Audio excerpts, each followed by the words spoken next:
So much water, so much wind around me. Hopefully you can hear something. And if not, this is like 20 minutes of nature sounds and a smiley face. So I don't know, do with this as you wish. Theory time. In a sentence or two, or a little bit more, but not in 20 minutes. Two sides of the same coin. So we humans, we like some things, we don't like different things.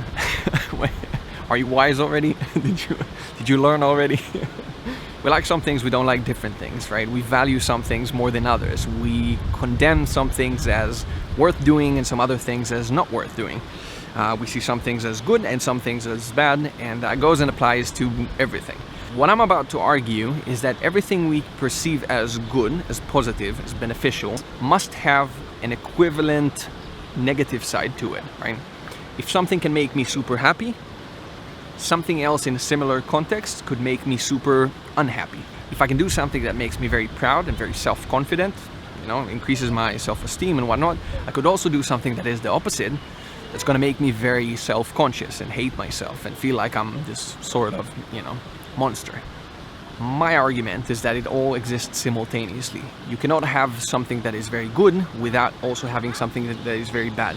There's no heaven without hell. There are no free meals. Everything has an opposite side of it. Something must be sacrificed for something else to be gained.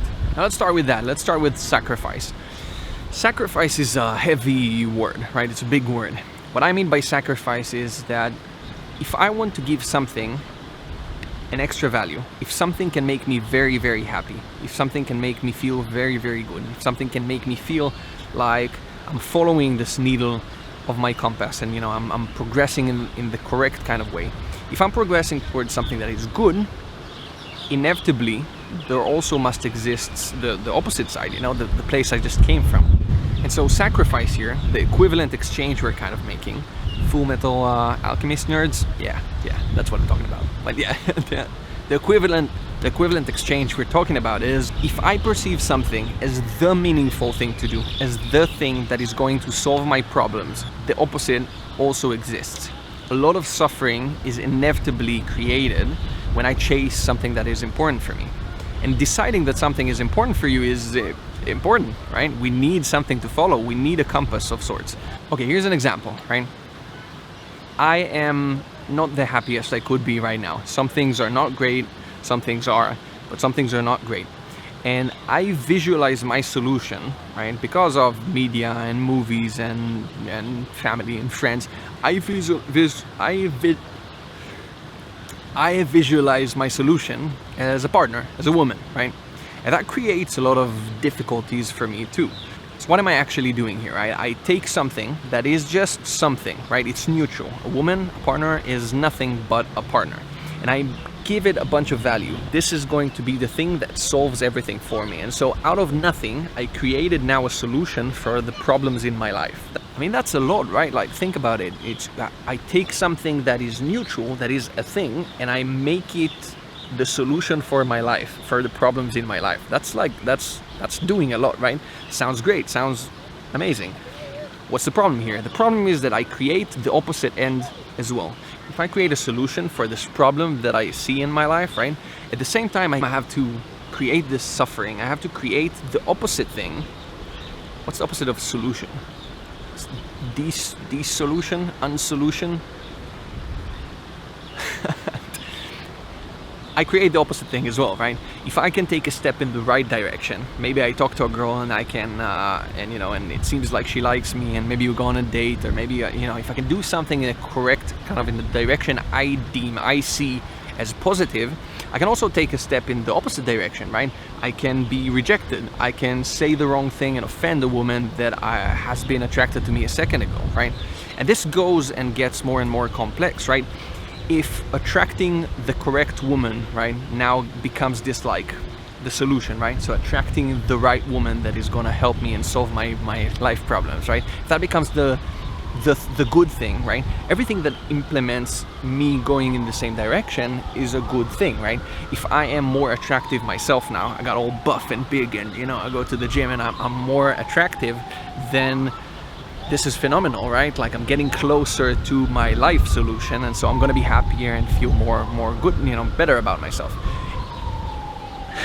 You see where this is going. But if I look at the opposite end of the spectrum, I start going bold, and I get all self-conscious, because what woman is gonna be, is gonna be thinking of dating me now? I'm gonna be rejected for my receding hairline, and this, both ends have to exist at the same time. And if I create a solution, if I create something that is good, if I create a system to value myself upon, right, I have to create the opposite end of the system as well, and I have to create a system to rank my wrongdoings, right? Where am I a monster? Where am I doing something that's gonna put me in hell and not gonna put me in heaven? This whole system has to be created at the same time. And so sacrifice here, the equivalent exchange, is we want good things, we create something good that we want to get to, that we want to chase, that we want to become, right?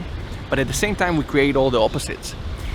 If me becoming something is good, me becoming the opposite is horrible and is bad.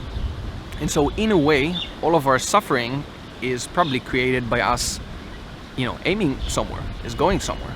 Everything we suffer from, I think, is just because it does the opposite of getting us closer to our goals. Does that make sense? Now, by no means am I saying no goals, no direction, don't aim for anything good, just exist, float in place, and just, hope that things are doing something. I don't think that's good, right?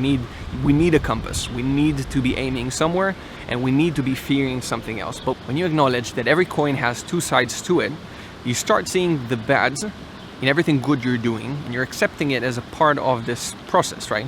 If I think that being an attractive male is so valuable to me, I now know that the curse that comes with it, the curse of being self-conscious, the curse of feeling like I am doing damage to women at times, and like feeling like I'm actively repelling them, and that exists at the same time, and it's okay.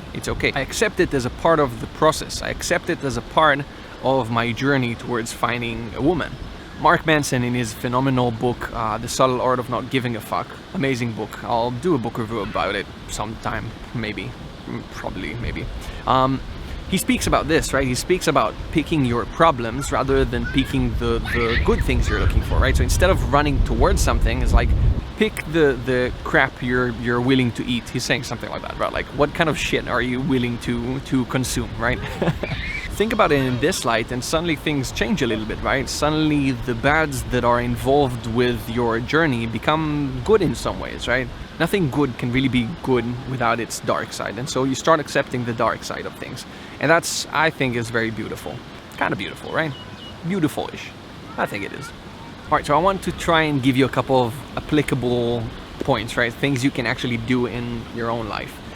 Some things I've been doing in my own life that have been helping me to be a little bit more like life, welcoming of life, a little bit more chill and accepting, and less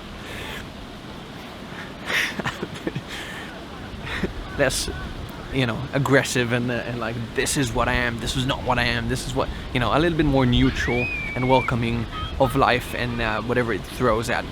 So the first point, and that's probably always going to be the first thing I do, is I look within, right? So I go towards myself. How does this apply to me? First of all, every time I'm not liking myself, right? When I dislike myself for something, every time I'm very mad at myself for doing something, I criticize myself, I judge myself negatively. I'm in a day where I don't love myself too much, right? I'm trying to think of the opposite end of the spectrum. How could the same thing that I've been doing now and that I hate myself for, how could I see the opposite end of that, right? So if I hate myself today for this, could I also love myself a different day for the same thing? Is it giving me the same kind of value? And if I see that it's the same, right, that I measure myself by the same kind of value, then it lets me rest a little bit, because it reminds me that this is the equivalent change I chose for myself, right? I can accept the suffering I'm experiencing right now. I can accept the self-hatred to a certain degree, right? Because I know that it's the thing that fuels my joy and my happiness on different days. So in a way, I see this thing that causes me suffering at this given moment, right? And I look at it and I kind of ask it, are you also causing me joy and happiness at different times? And then I see that, yeah, like 9 out of 10 times it's actually making me happy, and that the one time it makes me hate myself. That's kind of okay, right? That's a good bargain. That's a good deal, right? And so I can actually accept that a little bit more. Now, the next thing I do is still about myself, is still looking within, it allows me to get to know my compass, right? So imagine you have an inner compass. I wouldn't say the last one, but compass, I'll say compass. I have this inner, machine, the inner system that navigates me, right? But I don't really know it. It's all kind of blurry and weird, and it looks like, I don't know, it has like 800 different needles that each is pointing to like this magic 8-ball. It's fucking weird and complex, right? It's really, I don't know what the hell am I seeing. And that's the case for all of us. We can't really know our compass completely, but we can get to know it a little bit better. I feel like this is a good way to understand it, right? Anything that causes me an extreme reaction, anything that gives me an extreme reaction, both positive and negative, is an opportunity to get to know myself and my inner system. It's an opportunity to get to know one of the many needles, right? So, for instance, in a recent video, I've been talking about how I measure myself very heavily based on my kind of psychologist, emotionally intelligent, chatty, smiley, going to a party, doing this kind of thing, me, right? So letting you feel like you're seen, maybe letting you feel like you can do this too, like you can, join, like follow me, and we can do this together, feel a welcoming kind of place, right? If I feel like I am all of these things, I feel good about myself and I absolutely love myself. When I feel like I am the opposite, when I feel like I repel you, when I feel like I feel like a hostile environment, I can't stand myself. I hate myself. And that could be, by saying the smallest kind of tiny thing. And what does this mean to me? This means that there's one needle of this compass, right? Where going in this direction is great, right? Going there means I am what I want to be. And going there means I can't hate. That would be nice, right? I can't stand myself if I go in this direction, right? There's this one needle I get to know now, because I know, wait, there's a system within me, a very important one, that ranks me based on how welcoming, how much of a psychologist-y kind of person I am right now, today. Once I get to know it and that I familiarize myself with it more, I can see it in every action I make, right? Things happen now and I'm not all confused as to why did this make me angry? Why did this make me all happy? Why am I wanting to do this and not that? Now suddenly I have something, right? I have a needle, I understand. There's a story I know I want to tell myself about myself, right? And I can look at every action I make and ask myself, is this a story I tell myself that pushes me in this direction, or is it a story I tell myself that pushes me in this direction? Your compass, right? The needle within the compass is a line, right? And it points somewhere. If you only had one dot, right? If you look at a dot, it doesn't mean much, right? If there's something within you that you absolutely love, right? And when you do it, you love it. It's a dot. It doesn't really tell you the full story. It doesn't tell you what exactly you want to become. If you see the opposite end as well, and you see what you're fearing of becoming, right? If you see the monster within and what you perceive as the monster within you, right? And you see both of these, you can connect the dots and you can see the line that it draws. You can see the compass that is being created. You can see the map now, right? And so the more lines you can connect, the more you can see the general kind of flow of your inner compass. The next point is a little bit more fun, is about different people, right? So it's with the people around you. It's your partner, it's your mother, it's whoever is, getting on your nerves at the time, whoever is that makes you happy, that makes you unhappy. It's the same kind of thing, right? When someone around you is now doing something that causes an extreme reaction within you. First of all, within you, it's the same thing, right? Is it telling you the story you want to be telling yourself? Is it telling you the story you don't want to be telling yourself, right? Is it going in this direction or in this direction? That's it. That's all of it, right? You only get emotional, good or bad, right? Because it goes either this way or this way. That's it. Get to know your inner compass. Get to know your inner system, right? So you know what kind of story it tells you, right? That's one thing. And then when you see it, again, it just kind of calms things down. Good. מה זה לכבוד מה? מתנצל. אולי אתה רואה את זה, אני לא רואה, אני בלי אויבים.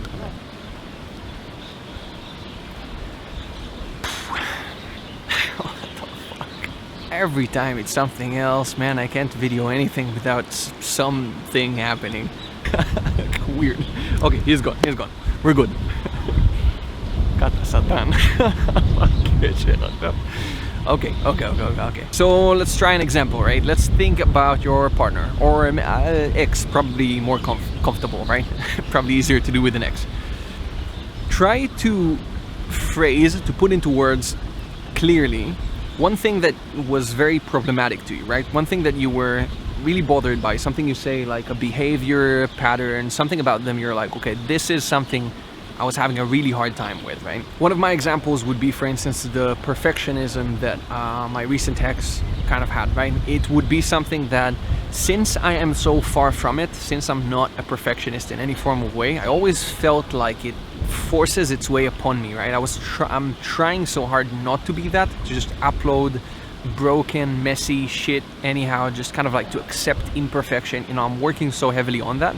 And so every time she would be kind of applying her perfectionism onto me, I would be suffering from it immensely, right? And it would show its head in many different forms, but it was a problem, you know. It was something that kind of haunted me, and a lot of the big arguments, the parts where I felt at my worst were kind of these parts, right? Where the perfectionism in the relationship was kind of overwhelming to my non-perfectionist, or trying not to be a perfectionist kind of self, right?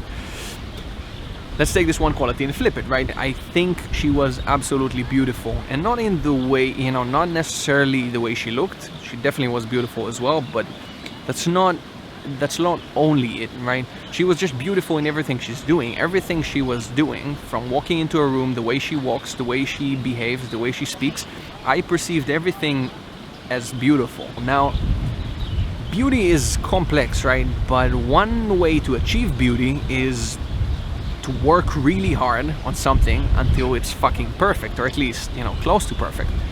That's not something I do, and if I find someone who's willing to sacrifice, right, equivalent exchange, whatnot, right, willing to sacrifice in the chase of perfection, that is beautiful, right? And that shows its face in beautiful ways, right? And that was her. That was a lot of the things she's done. That was her room, and that was her art, and that was the way she looks, and that was the way she carries herself, and that was the qualities that she celebrated about herself. But it also has its ugly head, right? Everything exists simultaneously. Now again, this is beautiful for multiple reasons, right? The first thing is I can see everything she's doing and say, okay, she's following her inner messy compass, and she's trying to do something that is good, and so I can't really judge her or criticize her for anything. And on the other end, I can say, okay, anything that triggers me and makes me feel bad, again, is something I chose for myself, right?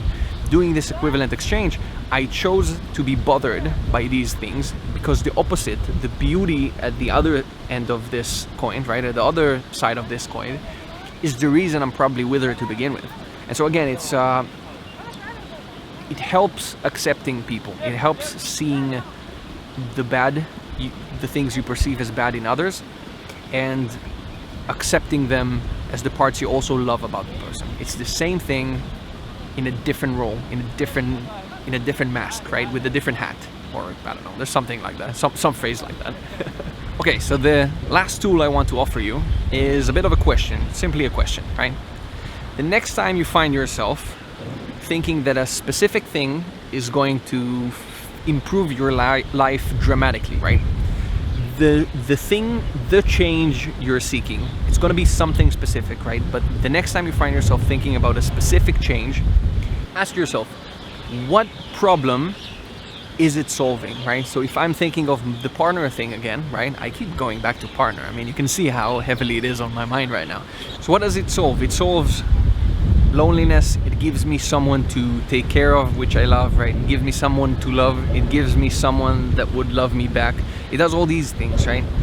Now, if I try to flip these on their heads, could they also be the reasons I'm thriving right now? Could they be the reason I have such a good time right now in my life too, right? Could this be the opposite end of the things that make me happy right now? Could I be enjoying life right now and celebrating specifically me being on my own, me not having to take care of anyone, me only being responsible for myself for sure, that's definitely it, right? These videos are this, right? Me being so creative recently is this. I suddenly have time, right? It's not a coincidence that just after the breakup I started creating so much and uploading so much. I plan on moving to Denmark now and actually switching, relocating. That's a big thing. That's not something I would do easily with a partner in my life.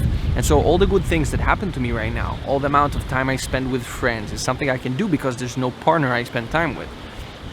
Yet at the same time, it's kind of a greener grass situation, right? Every grass has two sides to it. Every green grass has an opposite greener grass to it, and both sides are always greener at the same time. Okay, we lost it. Okay. That's enough. That's enough, Noam. Long video. You're starting to talk nonsense. Hope this makes some sense. I find this extremely helpful. For me, it's extremely beneficial, and hopefully it is to you too. Hopefully it does something to you. If you've been talking to me in the last few months, I keep repeating this whole coin thing a bit too much, probably. But it's only because it really is helpful to me and the way I welcome and see life right now.